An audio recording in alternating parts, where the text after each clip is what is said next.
চেণ্ট্ৰোপল wooden furniture সাংস্কৃতিক নগৰী যোৰহাট চহৰৰ মালস্থিত এখনি সম্ভ্ৰান্ত উডেন ফাৰ্ণিচাৰ চেণ্ট্ৰোপল উডেন ফাৰ্ণিচাৰ ব্যৱসায়ত ইতিমধ্যে সকলোৰে পৰিচিত নাম হৈ পৰিছে চেণ্ট্ৰোপল উডেন ফাৰ্ণিচাৰ।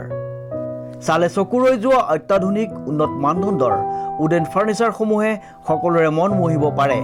আমাৰ শ্ব'ৰুমত সকলো ধৰণৰ অত্যাধুনিক ডিজাইনৰ ফাৰ্ণিচাৰ পোৱা যায় উচিত মূল্যত। আমি বিয়াৰ সম্পূৰ্ণ ফাৰ্ণিচাৰো যোগান ধৰোঁ। গতিকে পলম নকৰি আমাৰ ফাৰ্ণিচাৰলৈ আহি লৈ যাওক আপোনাৰ মন পচন্দৰ ফাৰ্ণিচাৰসমূহ আৰু সজাই পৰাই তোলক আপোনাৰ মৰমৰ ঘৰখনি।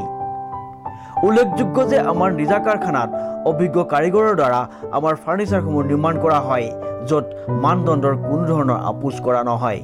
আমাৰ ঠিকনা চেণ্ট্ৰোপল উডেন ফাৰ্ণিচাৰ BSNL অফিচৰ কাষত, মালৱালী, যোৰহাট 785001। আমাৰ ফোন নম্বৰ 84730342449 অথবা 8638059893। আমাৰ শ্ব'ৰুমৰ লেণ্ডলাইন ফোন নম্বৰটো হৈছে 0376796017।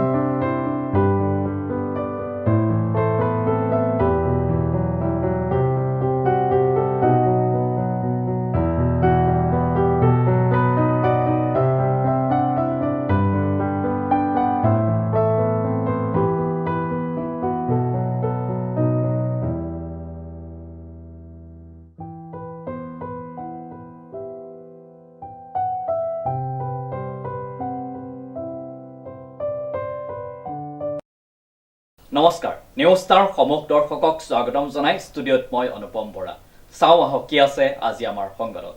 যোৰহাট মুক্তিযুঁজাৰু ভৱনত ৱৰ্ল্ড ভিজন ইণ্ডিয়া যোৰহাট শাখাৰ তৰফৰ পৰা যোৰহাটৰ শিশুসকলৰ মাজত এখনি সভা অনুষ্ঠিত কৰা হয়। ২৬ অক্টোবৰ যোৰহাট মুক্তিযুঁজাৰু ভৱনত ৱৰ্ল্ড ভিজন ইণ্ডিয়া যোৰহাট শাখাৰ তৰফৰ পৰা যোৰহাটৰ শিশুসকলৰ মাজত এখনি মুকলি সভা অনুষ্ঠিত কৰে। উক্ত সভাত যোৰহাট চিনামৰা, ৰজা মৈদাম, নিউ টুকুলাই, ৰৰৈয়া, আনন্দনগৰ, কমাৰবস্তি, বাঘচুং, পূজাডুবি আদি অঞ্চলৰ শিশুসকলৰ লগতে অংশগ্ৰহণ কৰে। সভাত উপস্থিত বেচৰকাৰী সংস্থাটোৰ বিষয়া কৰ্মচাৰীসকলৰ লগতে শিশুৰ বৌদ্ধিক বিকাশৰ লগতে শিশুৰ উৎপীড়ন, শিশুৰ মৌলিক অধিকাৰৰ লগতে ক'ভিড সংক্ৰমণৰ ওপৰত ল'ব লগা সাৱধানতাৰ ওপৰত সজাগতা প্ৰদান কৰে।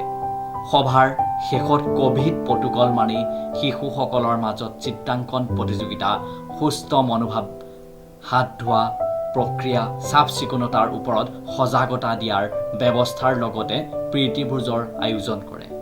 সভাৰ শেষত ৱৰ্ল্ড ভিজন ইণ্ডিয়া যোৰহাট শাখাৰ মহাপ্ৰবন্ধক বিনতা বৰাই সকলোকে ধন্যবাদ জ্ঞাপন কৰে।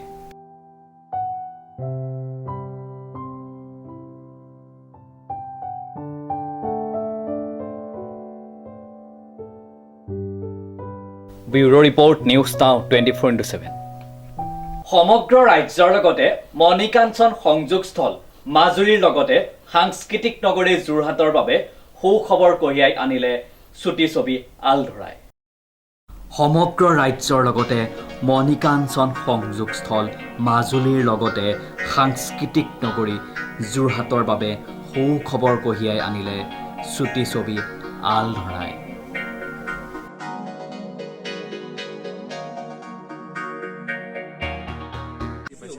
আৰু যিটো স্বীকৃতি আচলতে সত্ৰসমূহক সত্ৰৰ এটা ব্যৱস্থা, সত্ৰৰ আলধৰা পৰম্পৰাটোক লৈ আহিছে।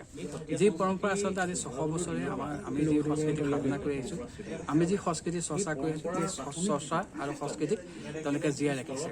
আৰু এইখিনিয়ে শুদ্ধ ৰূপত থাকি আমাৰ বৰগীত, অংকীয়া গীত, ভাওনা বা বিভিন্ন নাচ নৃত্যসমূহ যেনেকৈ শুদ্ধ ৰূপত জীয়াই ৰাখিছে আৰু সেই জীয়াই ৰখা পৰম্পৰাটোক আজি বিশ্বই স্বীকৃতি দিছে।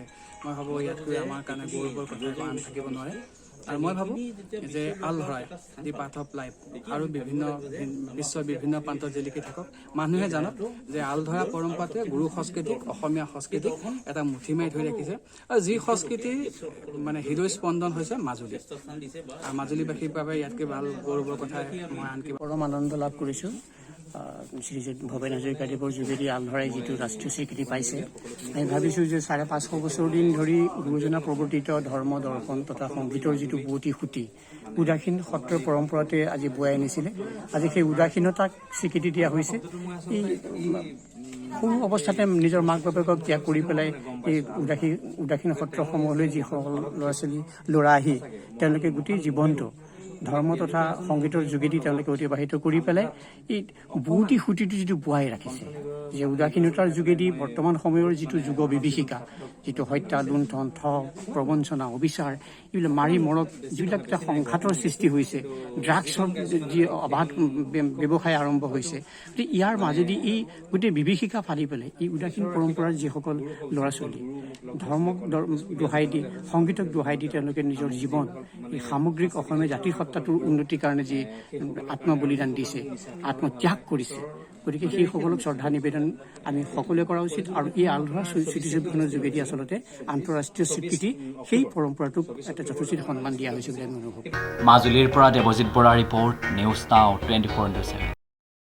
দেৰগাঁৱৰ ৰাজ্যিক কৰ সজাগতা সপ্তাহ পালন বুধবাৰে দেৰগাঁৱৰ মাৰোৱাৰী পঞ্চায়ত ধৰমশালাত এখনি কৰ সজাগতা সভা অনুষ্ঠিত হৈ যায়। বুধবাৰে দেৰগাঁৱৰ মাৰোৱাৰী পঞ্চায়ত ধৰ্মশালাত এখনি সজাগতা সভা অনুষ্ঠিত হৈ যায়। ৰাজ্যিক কৰ আয়ুক্ত সামগ্ৰী আৰু সেৱা কৰ আৰু সহকাৰী কৰ আয়ুক্ত কাৰ্যালয় গোলাঘাট অসম আৰু কৰ অধীক্ষক কাৰ্যালয়ৰ অসম বৃত্তি বাণিজ্য জীৱিকা আৰু নিয়োজন কৰ আইন 1947 সজাগতা সপ্তাহ 27 অক্টোবৰৰ পৰা 30 অক্টোবৰৰ উপলক্ষে দেৰগাঁৱৰ ধৰমশালাত সভা অনুষ্ঠিত উপস্থিত থাকে জিলাৰ সহকাৰী কৰ আয়ুক্ত বুবুল চাংকাকতি, কৰ পৰিদৰ্শক সুজু কুমাৰ বাগলাৰী, আমিনা বেগম আৰু পিনাজ ৰহমান আৰু লগতে গৌৰৱ বৰুৱাৰ সমক্ষে সহকাৰী কৰ আয়ুক্ত কাৰ্যালয়ৰ কেইবাগৰাকী কৰ্মচাৰী। সপ্তাহটোৰ মূল উদ্দেশ্য হৈছে আমি ব্যৱসায়ীসকলৰ মাজত বৃত্তিকৰনো কি আৰু বৃত্তিকৰ কিয় কেনেকৈ পৰিশোধ কৰিব লাগে বা বৃত্তিকৰ কিমান পৰিশোধ কৰিব লাগে এই সম্পৰ্কে আমি ব্যৱসায়ীসকলৰ মাজত সজাগতা আনিবৰ কাৰণে আহিছোঁ। আৰু কথা হৈছে ইয়াৰ মেইন উদ্দেশ্যটো হ'ল কি যে GST হোৱাৰ পিছত বহুত ব্যৱসায়ীৰ মনত এটা ধাৰণা হৈছে যে যিহেতু GSTত টেক্সেবল কোৱাণ্টামটো 40 লাখলৈ বাঢ়িলে সেইকাৰণে আমি অন্য কোনো টেক্স দিব নালাগে আৰু চব বাকী টেক্সৰ আইনবিলাক উঠি গ'ল। কিন্তু বৃত্তিকৰ Assam professional trade calling and employment taxation এক্টখন এতিয়াও চলি আছে আৰু এই আইনৰ অধীনত ব্যৱসায়ীসকলে আপোনাৰ তেওঁলোকৰ যিটো ব্যৱসায় কৰে তাত 3টা স্লেবত আপোনালোকে টেক্স দিব লাগে। যাৰ 4 লাখ গ্ৰছ টাৰ্ণঅভাৰ মুঠ উপাৰ্জন 4 লাখ টকা হয় তেওঁলোকে 4 লাখৰ পৰা 7 লাখৰ ভিতৰত বছৰেকত 1000 টকাকৈ বৃত্তিকৰ দিব লাগে। তাৰপিছত 7 লাখৰ পৰা 10 লাখৰ তলত হ'লে তেওঁলোকে 1500 টকাকৈ বৃত্তিকৰ দিব লাগে আৰু 10 লাখৰ ওপৰত হ'লে তেওঁলোকে 2500 টকা বৃত্তিকৰ দিব লাগে। আৰু সেইমতে তেওঁলোকে বেলেগ বেলেগ ফৰ্ম আছে, ফৰ্মত তেওঁলোকে পূৰাব লাগে। গতিকে এতিয়া আমি আগত বৃত্তিকৰৰ ছিষ্টেমটো আছিলে কি মেনুৱেল, মানে ডিলাৰে মেনুৱেল ফৰ্মত এপ্লাই কৰিব লাগিব, মেনুৱেলি তেওঁলোকৰ ৰেজিষ্ট্ৰেশ্যন চাৰ্টিফিকেট দিয়া হ'ব আৰু তাৰপিছত তেওঁলোকে মেনুৱেলি মানে চালান জমা কৰি পেলাই টেক্স জমা কৰিব লাগিব। কিন্তু বৰ্তমান অসম চৰকাৰৰ কৰ বিভাগে মাননীয় আমাৰ কৰ আয়ুক্তই কি কৰিছে এই কৰ আয়ুক্তৰ যোগেদি যে আমাৰ গোটেই ছিষ্টেমটো অনলাইন কৰি দিলে। এতিয়া বৃত্তিকৰো অনলাইন যোগেদিয়ে মানে এপ্লাই কৰিব লাগিব, ডিপাৰ্টমেণ্টৰ পৰ্টেলত গৈ অনলাইন যোগে এপ্লাই কৰিব লাগিব আৰু অনলাইন যোগে তেওঁলোকে ৰেজিষ্ট্ৰেশ্যন নম্বৰ ল'ব লাগিব। লোৱাৰ পাছত তেওঁলোকে অনলাইন যোগেই টেক্স পে'মেণ্ট কৰিব লাগিব। ইয়াত মেনুৱেল টেক্স পে'মেণ্টৰ ছিষ্টেমটো নাই। ইয়াত ক্ষেত্ৰত দুটা কথা আহি যায়। এটা হ'ল কি যে ব্যৱসায়ীসকলে যেতিয়া তেওঁলোকৰ তাত কৰ্মচাৰী নিয়োগ কৰে সেই কৰ্মচাৰীসকলৰ প্ৰফেচনেল টেক্সটো তেওঁলোকে দিব লাগে। যদিহে তেওঁলোকৰ নিৰ্দিষ্ট ইনকামৰ স্লেব থাকে তেওঁলোকে তাত ফৰ্ম 1A এপ্লাই কৰিব লাগিব আৰু ব্যৱসায়ীসকলে যিটো মানে টেক্স দিয়ে বাৰ্ষিক সেইটো টেক্সটো ফৰ্ম 2A এপ্লাই কৰিলে তেওঁলোকৰ ৰেজিষ্ট্ৰেশ্যন নম্বৰ পাব আৰু ৰেজিষ্ট্ৰেশ্যন নম্বৰৰ ভিত্তিত তেওঁলোকে টেক্স জমা কৰিব লাগিব। আমাৰ মূল উদ্দেশ্য আমি এই গোটেই কথাখিনি গোলাঘাট জিলাৰ মাননীয় উপায়ুক্ত মহোদয়ৰ লগত আলোচনা কৰিছিলোঁ আৰু উপায়ুক্ত মহোদয়ৰ পৰা আমি সহায় বিচাৰিছিলোঁ। উপায়ুক্ত মহোদয়ে আমাৰ এই প্ৰচেষ্টাটো বহুত ভাল প্ৰচেষ্টা বুলি শলাগ ল'লে আৰু তেওঁলোকৰ তথ্য আৰু জনসংযোগ বিভাগৰ আমাক সহায় কৰিবলৈ গ'লে তথ্য আৰু জনসংযোগ বিভাগে আমাক তেওঁলোকৰ গাড়ী চাড়ী প্ৰভাইড কৰিছে। তেওঁলোকে মানে এনাউন্সমেণ্ট কৰিবৰ কাৰণে আমাক সুবিধা কৰিছে আৰু এই ব্যৱস্থাটোৰ যোগেদি গোলাঘাট জিলাত তেখেতে যথেষ্ট সংখ্যক প্ৰফেচনেল টেষ্ট কালেকশ্যন হ'ব বুলি আশা কৰিছে। আজি ক'ত ক'ত ডেৰগাঁৱত আজি প্ৰথম আমি প্ৰগ্ৰাম হিচাপে ডেৰগাঁও গৈছোঁ, ইয়াৰ পিছত আমাৰ বোকাখাটৰ নগৰ এলেকাত আছে। আমি মেইনলি এতিয়া নগৰ এলেকাবিলাকত টাচ কৰিছোঁ, তাৰপিছত আমি সৰুপথাৰত আছে আৰু তাৰপিছত আমি গোলাঘাটৰ নগৰ এলেকাত আমি এই প্ৰগ্ৰেমটো। দেৰগাঁৱৰ পৰা Anamika Hazarika report, news now 24/7। News নাওৰ বাতৰি আজিলৈ ইমানেই। বিভিন্ন বা বাতৰি আৰু অনুষ্ঠানৰ বাবে চাই থাকক নিউজ নাও 24/7। ধন্যবাদ। সকলো ধৰণৰ সুবিধা থকা ট্ৰেভেলাৰ ICU এম্বুলেন্স, য'ত থাকিব ভেণ্টিলেটৰৰ সুবিধাৰ লগতে ডিফেব্ৰিলেটৰ, অক্সিজেন মনিটৰ আদি।